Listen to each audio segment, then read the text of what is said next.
So 12 years in prison, straight from 17 to 29.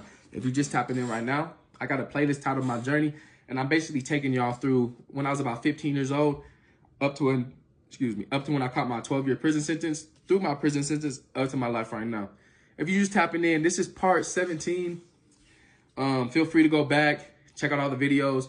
Let me know what you think. You know, drop a comment. You got any meaningful questions or perspectives you want to share, I can respond to it, respond with a video, whatever. And I really appreciate all the support I've been getting, and I hope you get something out of this. This is the main point. I'm telling my story. So last I had left off, I had just went to the CO3's office my first day, like my first full day in prison. And, you know, I had got my date of release. Even though it was 10 and a half years away, I wanted to know exactly when I got out. And I set the intention to move towards a version of myself that I could be proud of by the time that date came. However, at this time, you know, I'm young, residual effects of my environment, my upbringing, and, you know, the culture of the community, my immediate environment as well is also influence in the way I think, and it's changing my perception of what I believe to be better.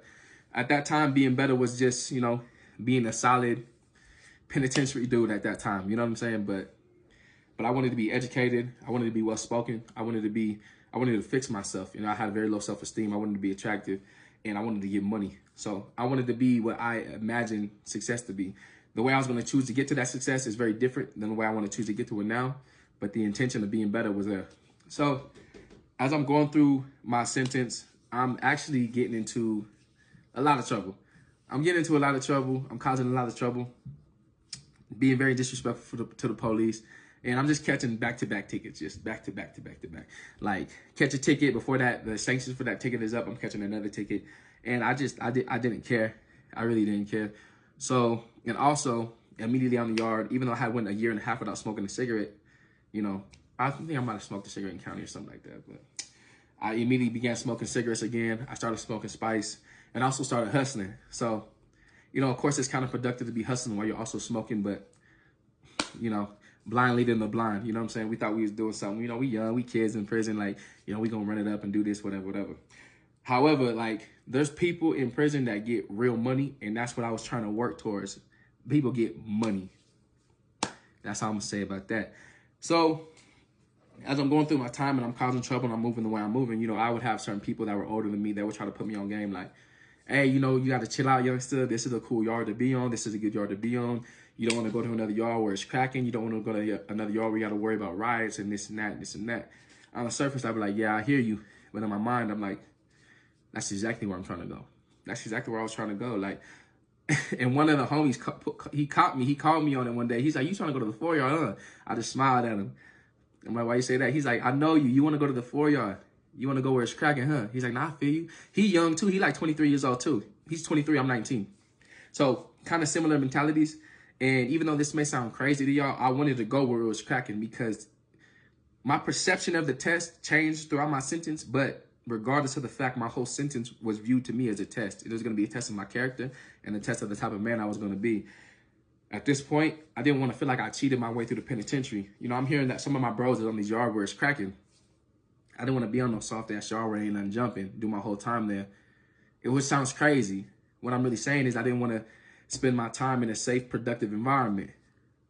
And that's why I try to explain to people your thoughts really dictate your environment. Like, to a certain degree, you are a product of your environment, but once you become somewhat aware, your environment is heavily dependent on your thoughts because your thoughts are going to shape the way you move, and how you move is going to dictate where you end up.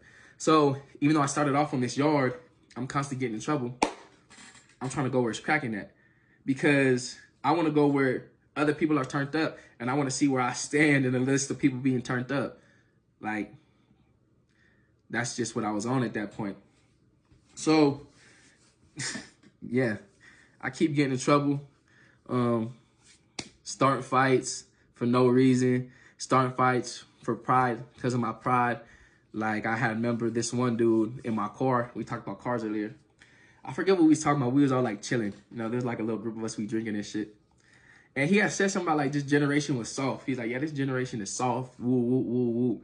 Talking about my generation. So I'm like,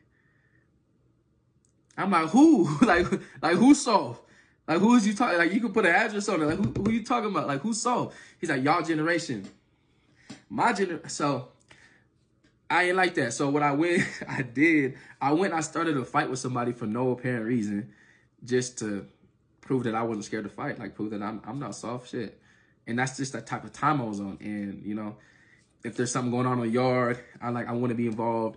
You know what I'm saying? I'm just trying to be all up in the mix. We chasing people off, chasing people across the yard. They running to the police. Like, hey, you got to, you know what I mean? Shit like that. Like, but, you know, but at that time, like, when you're young and you got all this time, you're going to go through these phases where you don't, not everybody does, but most people do. Most people do. You're going to go through these phases where you are just completely entrenched in your environment. And I remember one of the older people I was hanging around had asked me, like, why, like, you need to change. Like, look, you're already in prison. Like, why don't you just change? And I'm like, change for what? What you mean change? Change for what, nigga? What the fuck am I change for? I got 12 years in prison. I've been arrested. I got arrested at 17. I'm not getting out until I'm 29. 12 years away from my family. 12 years away from the world. College years, 20s, gone. All the opportunities that come with the free world at this point is gone. Like, why would I change at this point? In my mind, it didn't make sense because I now realized, and I later on realized, I didn't want to change because it would make it seem like everything I had went through was for nothing. So I was trying to hold on to this idea that I had of the value of the street life, the value of the hood, but it's meaningless. But I didn't want to let go of that because I felt like to let go at that point, it wouldn't make any sense. However, this is a fallacy. This is also something they talk about in economics. It's called sunken cost fallacy. And a lot of times what you see is when people pour time, money, resources into something, they perceive it as being worth more value than it really is. It's not worth any more than it already is. Like, that time, energy, money, whatever it is, it's gone. The fact that you put time, energy, money into something doesn't make it more valuable. It is what it always was. The best thing to do is move forward. Cut it off, count your losses, and move forward. At this point in my life, I wasn't familiar with this fallacy. And even if I was, I wasn't trying to hear it. So I doubled down.